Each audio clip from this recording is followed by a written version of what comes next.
51వ కీర్తన ఒక మాట మనం చదువుకుందాం. 9వ వచనంలో, నా పాపములకు విముఖుడవు కమ్ము, నా దోషములన్నిటిని తుడిచివేయము. నా దోషాలన్నీ తుడిచివేయి ప్రభువా అంటున్నాడు. అవును, ఆయన మాత్రమే మన దోషములు తుడిచిపెట్టడానికి, మన పాపములు కడగడానికి ఆయన మాత్రమే అర్హుడు. ఎందుకంటే ఆయన పరిశుద్ధ రక్తమును కార్చాడు కాబట్టి. యేసు రక్తం ప్రతి పాపము నుండి మనలను కడిగి పవిత్రపరుస్తుంది, వాక్యం చెప్తుంది. ఈ వాక్యం వింటున్న నీవు రక్షణ పొందావా? మారు మనస్సు అంటే ఏంటో తెలుసా? నువ్వు తిరిగి జన్మించావా? బహుశా నువ్వు ప్రకృతి సంబంధమైన వ్యక్తిగా ఉంటే ఈ భాష నీకు కొత్తగా ఉండొచ్చేమో. ఎందుకంటే నువ్వు ఆశీర్వాదాల వలయాల్లో చిక్కుపోయావు కాబట్టి. నా దగ్గరికి ఒక పేషెంట్ వచ్చాడు. హైదరాబాద్లో ఉద్యోగం చేస్తాడు ఆయన, పెద్ద ఉద్యోగమే. తను ఆరోగ్యం బాగలేదు, వచ్చాడు. మా ప్రాంతపు వాసే అతను దగ్గరగా. నేను అడిగాను అతన్ని, ఏం చేస్తారు మీరు? జాబ్ చేస్తాను సార్. ఎక్కడ? ఉద్యోగం. ఏం చేస్తావు? చెప్పాడు. నేను అడిగాను, రక్షణ పొందావా అని అడిగాను ఆయన్ని. నాకల్లి పైనుంచి కింద చూస్తున్నాడు. మారు మనసు పొందావా అని అడిగాను. జవాబు లేదు. నూతన జన్మ అంటే ఏంటో తెలుసా అని అడిగాను. నాకు అనుమానం వచ్చి, చర్చికి వెళ్తావా అని అడిగాను. వెళ్తాను సార్, 10 ఏళ్ళు అయింది అన్నాడు. ఎక్కడ చర్చికి వెళ్తానన్నాడు. విషయం చెప్పాడు. నేను అడిగాను. పైగా ఆయన అంటున్నాడు, నేనున్న ప్లేస్ నుంచి 25 కిలోమీటర్ల దూరం సార్ నేను వెళ్ళే చర్చ అన్నాడు.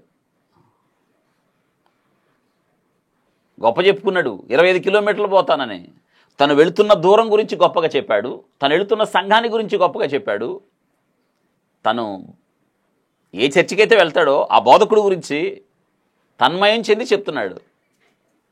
కానీ అతని హృదయంలో క్రీస్తు నివసించిన దాఖలాలు ఏమీ లేవు. అతడు ఒక పరిసేయుడిగా కనిపిస్తూ ఉన్నాడు మనకి. నేను అడిగాను, 10 సంవత్సరాల నుంచి చర్చికి వెళ్తున్నావా? నీకు ఇవి తెలీదా? ఎందుకు వెళ్తున్నావు అని అడిగాను. నాకు ఆసక్తి కలిగింది. ఎందుకు వెళ్తున్నావు అన్నాను నేను.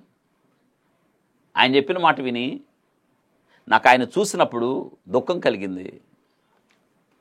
ఎందుకో తెలుసా? 10 సంవత్సరాల నుంచి పైన వెళ్తున్నాడు, మారు మనసు లేదు. మా చర్చిలో జనం చాలామంది ఉంటారన్నాడు. ఏసీ ఉంటుంది అన్నాడు, మ్యూజిక్ బాగుంటుంది అన్నాడు. ఇంకేం చెప్పడానికి ప్రయత్నం చేశాడు. నేను వినదలుచుకోలేదు. 3 మాటల్లో సువార్త చెప్పాను అతనికి. ఎంతమంది ఇలాగా? ఎంతమంది అండి ఇలాగా?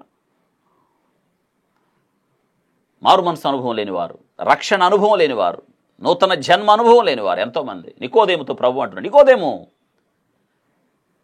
పరిసయుడు నువ్వు, యూదులకు అధికారి అయ్యి, నువ్వు ధర్మశాస్త్ర పండితుడు అయ్యుండి ఇవి తెలీదా?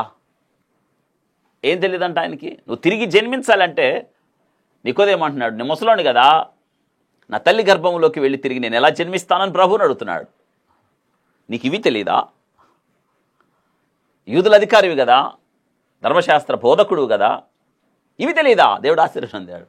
నేడు దినానా తెలీదు. ఎందుకు తెలుసా? బోధించరు. నిజమైన బోధ ప్రారంభిస్తే వాళ్ళకి నచ్చదు కాబట్టి.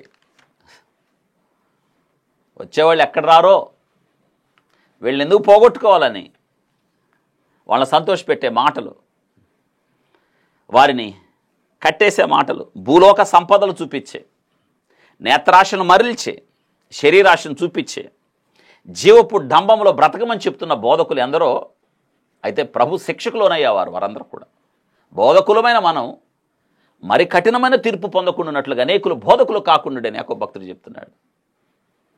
ఉన్నదన్నట్టు చెప్పాలి. ఎప్పుడైతే వచ్చిన వ్యక్తుల ద్వారా లాభము సంపాదించగొన కోరువాడు ప్రయత్నం చేస్తాడో ఆ వ్యక్తి చెప్పడు. ఎందుకంటే ఈ బోధ ఖండిస్తుంది, బుద్ధి చెప్తుంది, శిక్షిస్తుంది. పాపం చేసేవాడిని ఈ బోధ వదిలిపెట్టదు. యేసుక్రీస్తే మార్గం, నువ్వు ఈ మార్గం నడిస్తే బ్రతుకుతావు, లేకపోతే సస్తావని చెప్తుంది. చెప్పాలి. ఇది మన మాటలు కాదు కదా, దేవుని మాటలు కదా, అవి చెప్పడానికే కదా ఉన్నాం. మొహమాటం లేకుండా చెప్పాలి. ఎందుకు? ఇవి దేవుని మాటలు కాబట్టి.